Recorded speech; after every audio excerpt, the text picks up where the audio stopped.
বদরের ময়দানে এই পাশে কোরাইশ, এই পাশে মুসলমানেরা। বিশ্বনবী জালাময়ী ভাষণ দিলেন, তোমরা দেখতে পাচ্ছ এটা বদরের ময়দান না, এটা আল্লাহর জান্নাত, ওই জান্নাতের দিকে ছোট। বিশ্বনবীর কথা শোনা মাত্র সাইয়েদনা উমাইর ইবনুল হুমাম বললেন বাখ বাখ, মানে চমৎকার।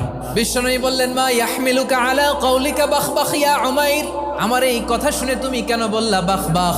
ইয়া রাসূলুল্লাহ, আপনার এই কথা শুনে আমি বড্ড খুশি হয়েছি, আর আমি প্রত্যাশা করছি আমি যদি ওই জান্নাতের মালিক হতে পারি তাহলে কতই না ভালো হতো। সুবহানাল্লাহ বলেন। বিশ্বনবী বললেন উমাইর আনতা মিন আহলিহা, তুমি ওই জান্নাতের অধিবাসী, তুমি জান্নাতি। উমাইর চিন্তা করলেন আমি জান্নাতি, নবীর মুখ দিয়ে যখন বেরোইছে ওই জান্নাতে তো আমার ঢুকতেই হবে, কিন্তু হাতে 3টা খেজুর খেয়ে যদি জেহাদের ময়দানে যাই তাহলে জান্নাতে যেতে তো দেরি হয়ে যাবে।